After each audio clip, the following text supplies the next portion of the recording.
For me, I love in the paint box, right? Having a lot of different outlets for creating a mood and an environment, and I call it textures. I even reference the lead singer of Korn. He has a very interesting voice, Bjork. You know, they have so many different colors and textures in their paint boxes, you know, where they can just explore a variety of sound where, you know, I'll go through my songs, but for instance, you know, Ain't No Other Man. That's gonna call for a big, soulful, juicy, meaty, gritty, fun vocal for me. So it's a matter of, you know, the hey,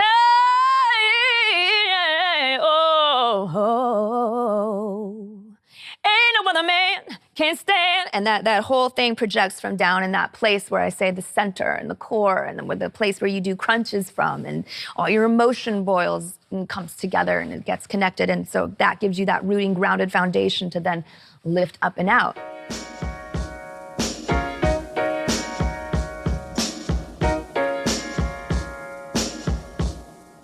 Everybody has their own tone. My specific tone sometimes is having like a so there's like a real intensity to it. It just comes from a natural place. What I was taught and what I practice with my vocal lesson, and there's a specific spot in it where you can hear the vocal teacher's voice saying, okay, bear down on it, but don't hold it in your mouth. Don't hold it there. Relax your mouth, relax your face, bear down on it. Bear down meaning, you know, compress from below. You know, in that same, like, as if you're doing a crunch or a sit-up or something like that. So bear down on it and literally visualize the note before you sing it. Say it's, there's a one that I do, lungy, lungy, lungy. So it's lungy, and then it goes, lungy, lungy, lungy. So here's the difference, I guess I can say in this one. Lungy. Now right there, I'm kind of in my nose. So lungy. I'm doing that thing, right? So the lungy. Now if I open up my throat a little and my nose, if I'm visualizing this, lungy, lungy, lungy is the is like more muted. Lungy. Can you see how it's more like I don't know. There's a slight difference. I don't even know if it makes sense, but to me, I can feel it when it's more in my throat. You don't want to go in your nose. You have to go from a more throaty point if you want to, you know, I'm talking up here right now, but if I want to go low, I don't really want to sing in that tone. Go low. Like to have a nice, rich, bassy tone, you kind of want to throw it back in your throat. And I'm almost caving in my chest a little bit. Go low. You know, like it's almost a hot tea or something going down. It's like it's a smooth, you know, just to have that bassy sound. But there's such a difference if I sing it through my nose and don't think about going to my throat, go low, right? That would be through my nose. But if I open up my throat and go into my chest, take a bigger breath, so I give myself that expansion and that room to go in. It's almost like I don't know, it's almost that place again where you're, you know, almost like when you're going to yawn, you know, it's like, you know, it's almost that. It's experimenting with those things and just seeing where your voice can go.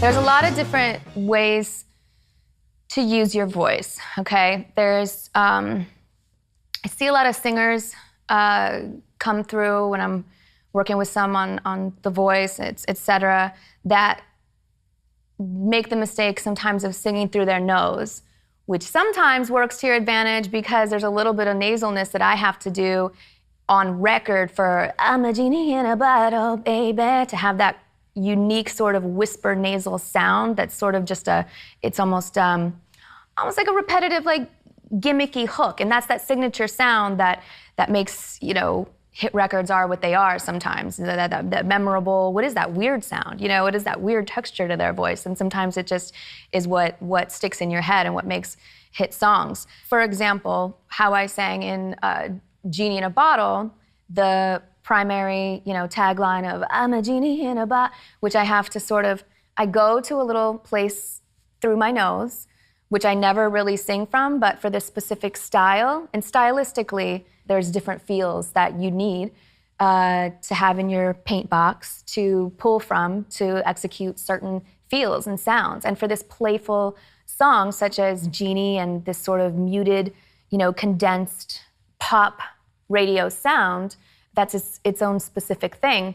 I have to, alter my voice a little. I'm condensing it. I make it smaller.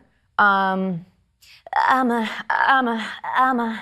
I were to belt it, I'm a genie in a bottle, baby. Come on and let me out.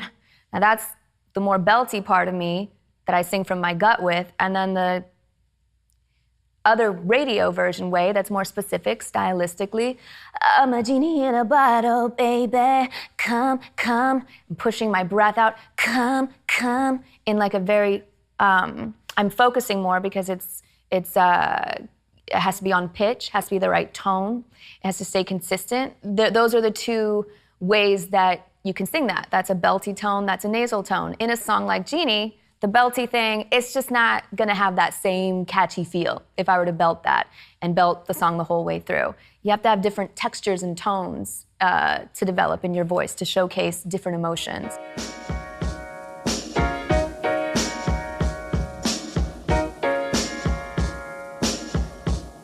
Growling, I guess you could call it.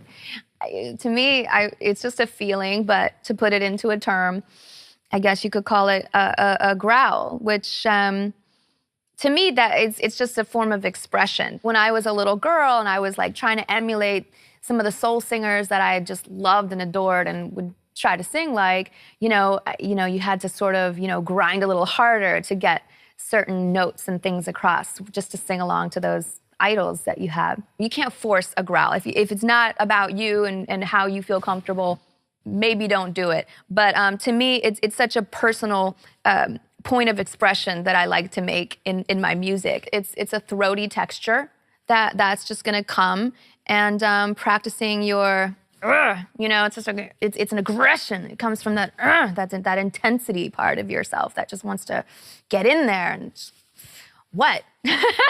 It's just like that. It's a statement. It's a statement.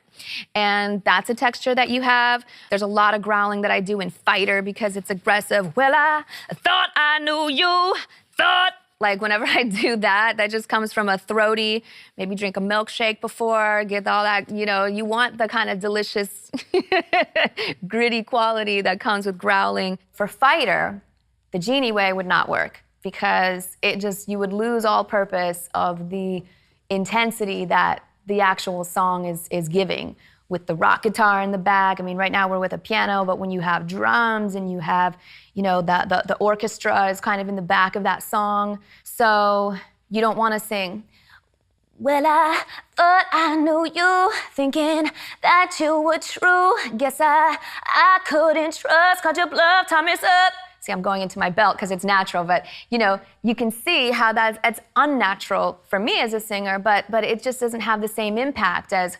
and see, when I did that, I just tightened my stomach a little to root from that grounded place.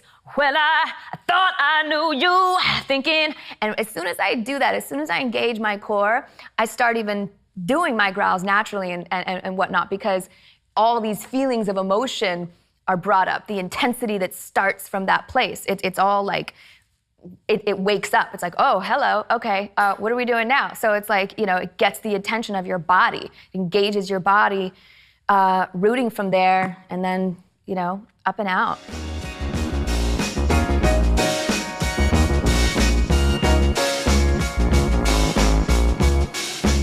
Beautiful is somewhere in the middle where it's in my regular speaking tone. Every day, it's almost like a conversation. And I'm closing it off at the end so that it's controlled. There's no ad-libs necessary for this. Every day is so wonderful, suddenly. Because it's about conveying emotion and just raw vulnerability and weakness. It's hard to breathe. Now and then, I get insecure. There's that break. From all the pain, I'm so ashamed. you're kind of breaking it off almost like a cry. Then you go to that strong place in your gut where that's why I'm always saying it's about a feeling. What are you then saying? You're taking back your power and you're saying, but I am beautiful no matter what they say. So that's a strength, that's a power in your vulnerability. No matter what's coming at you, I am beautiful no matter what they say. And that's different from the original tempo because no matter what they say is how the record goes. But when I do it live, it's like, no matter what they say, no matter what, 'cause words can't bring me down. It's a lot of control. It's technique. It's just different textures to play around with. So listen to your favorite singers. Try to practice, sing along with them, and think about what you're saying. Think about the words and what they mean to you and how they can resonate to you.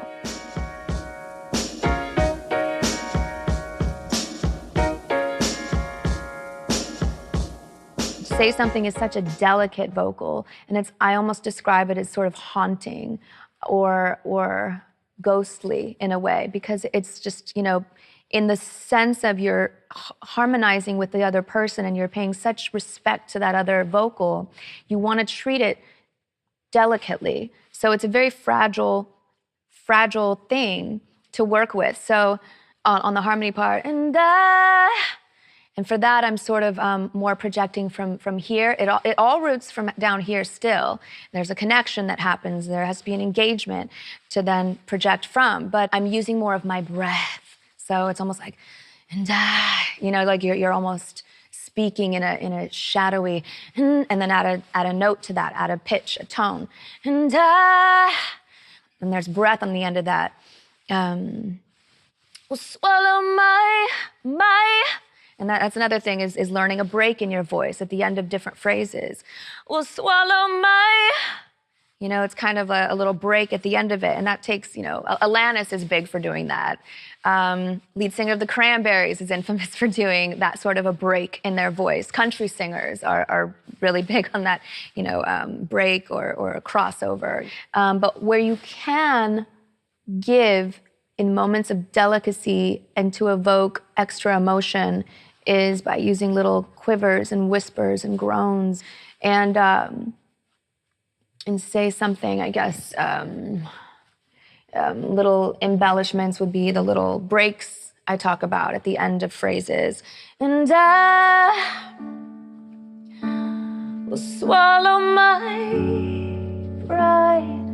And so small. See, pride is something that gets no embellishment whatsoever, but I'll swallow my pride. Thinking about that is like, I'm gonna swallow my ego, my source of anything that causes me to act out or be negative. I'm going to be humble in this moment and respectful in this moment. And I'll swallow my pride. I'll swallow my pride.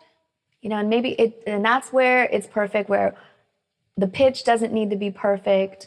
The feeling needs to be perfect. That's a great example of when it's just nice to just gently ease off of that. And I kind of cry, what I call a cry, going into that you're.